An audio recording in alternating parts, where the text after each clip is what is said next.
Welcome to another episode of Millennial Investing Explained. Here's today's question. I wanted to touch on the price that you talked about too. I think that's really interesting.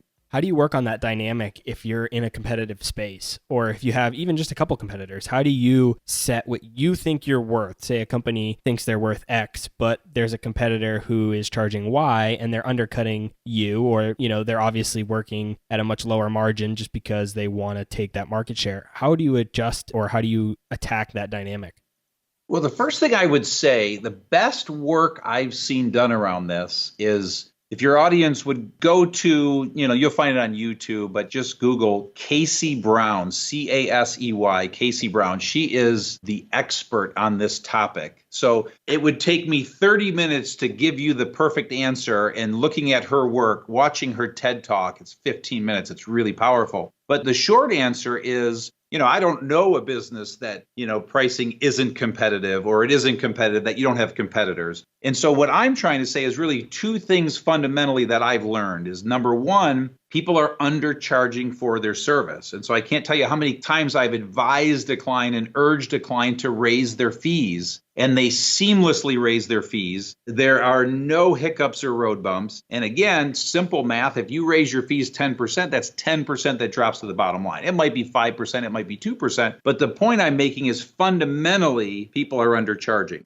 The second point is, you have to do a great job educating your customers and clients. You've got to do a great job making sure you know exactly what your customer and client needs and know that you are providing them value. And so if you're not doing that, and you are fiercely competitive with other competitors in pricing, it's probably really stupid to raise fees. But if you're providing value, your clients and customers can't live without you. They understand the value. Then my experience shows you're able to charge a premium over your competitors.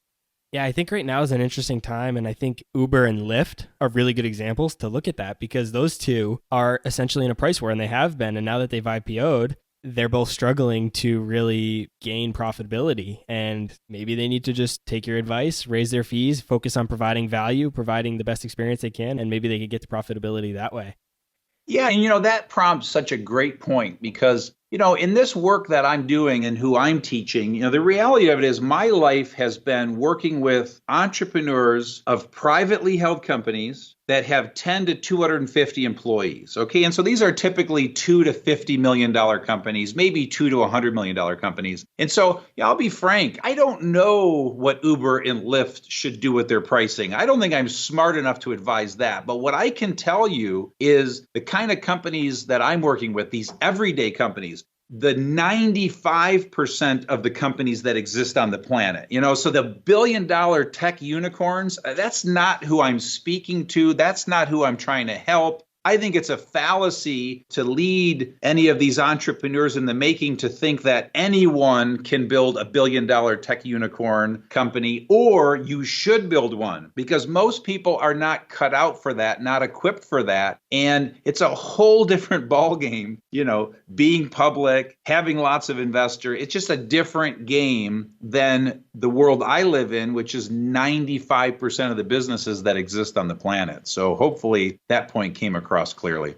Yeah, I absolutely love that you said that, because that's one of the things that I'm probably the most passionate about when it comes to entrepreneurship is you don't need to build a billion-dollar company in order to be successful. I think back to your point is half of the people that are failing in entrepreneurship are failing because they're not the right people. But I think there's another percentage in there that's probably pretty big that are failing because they're focusing on growing too big. If they took it back a step and realized I could build a $5, $10, $15, $20 million company and generate $500,000 a year in income for my family, that's life-changing. People don't need $1 billion.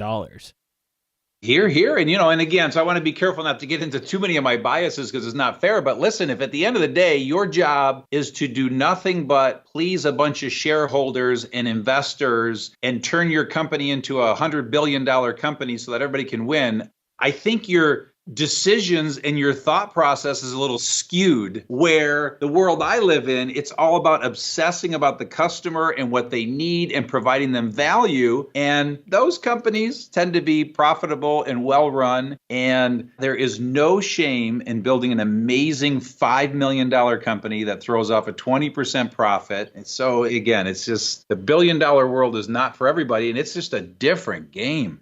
Absolutely. And when you think about it, really from 5 million to even $1 billion at a 20% margin on the 5 million business, there's not much that you can't do with a $5 million business that you can do with $1 billion business, unless you want a private jet or an island.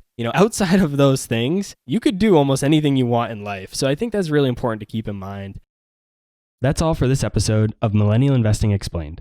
Be sure to follow me on Instagram, Twitter, and Facebook, or subscribe to our YouTube channel to get even more free content.